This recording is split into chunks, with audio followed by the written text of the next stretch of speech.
I can't have them. Is that it? Well, it is a most unusual case. I've not, in my experience, seen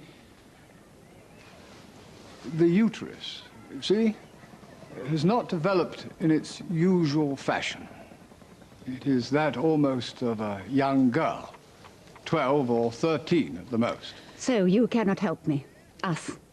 I can't be sure. I could suggest a course of hormone injections. It won't be easy.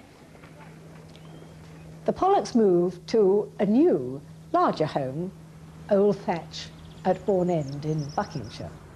A lovely new pet has come to Old Thatch. Well, the new pet is a little baby girl. I do hope the mistress won't forget to love me, her oldest pet now.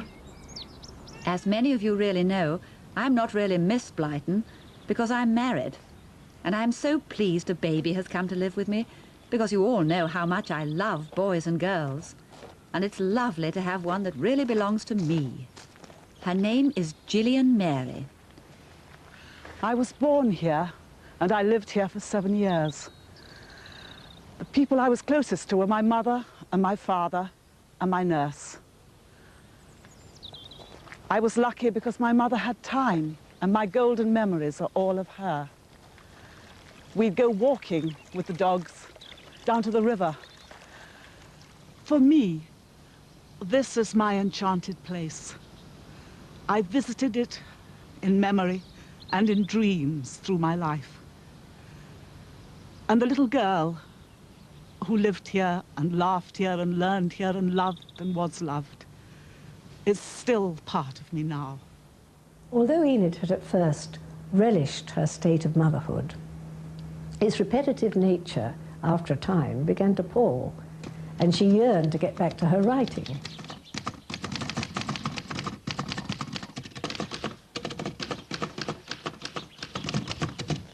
I'm sorry, miss, to disturb you. What? I know you're working.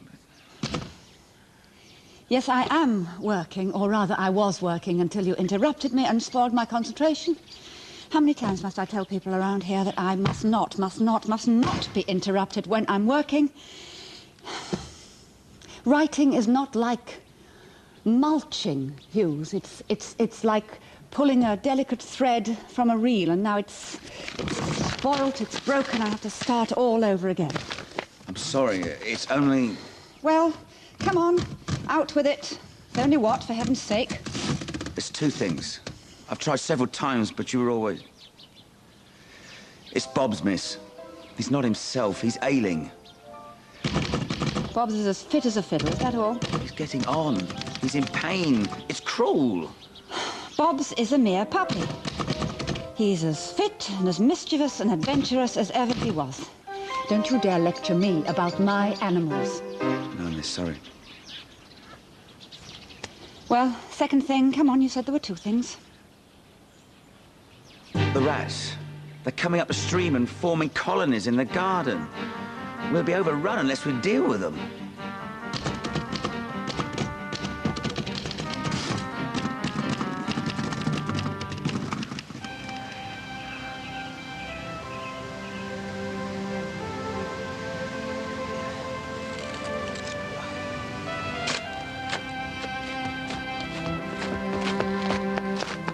No!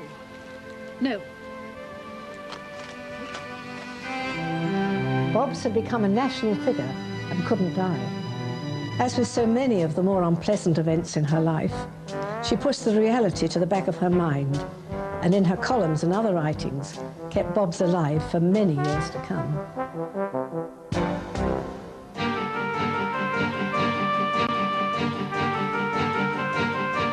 My adult cats earn their keep well, for no rat is ever allowed to creep under the thatched roof, as often happens in old cottages. Did you know that even a kitten can kill a rat as large as itself?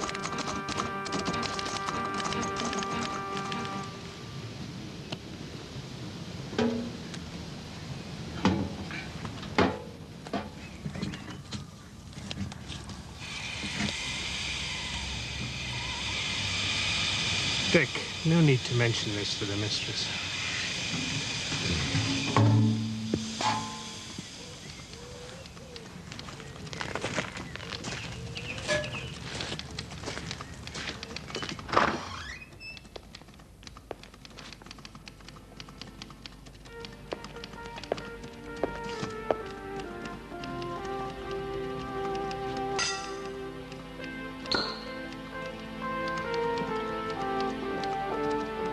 Hugh was working with Winston Churchill on a series of books about the First World War.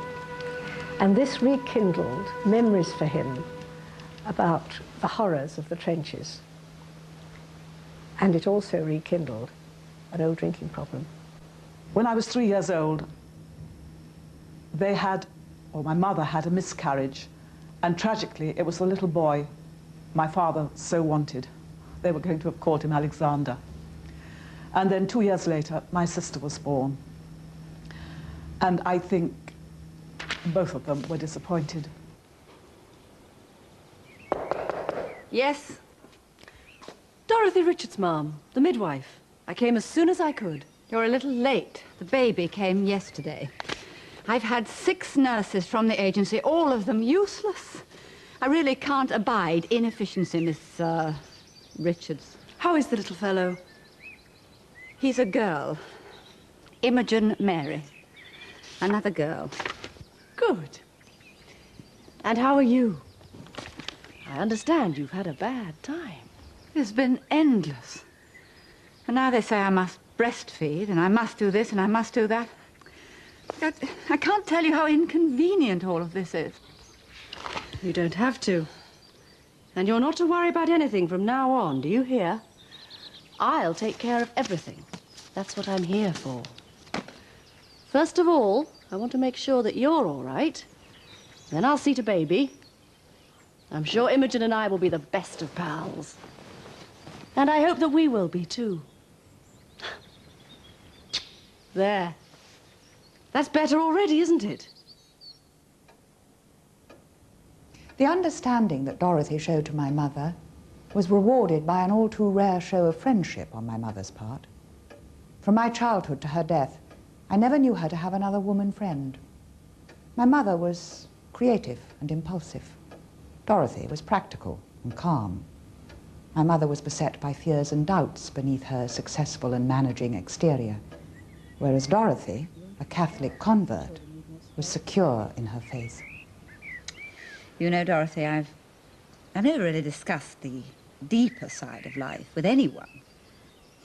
Well, I've met very few people who bothered to think for themselves, or else they could only think in terms of the church in which they were brought up.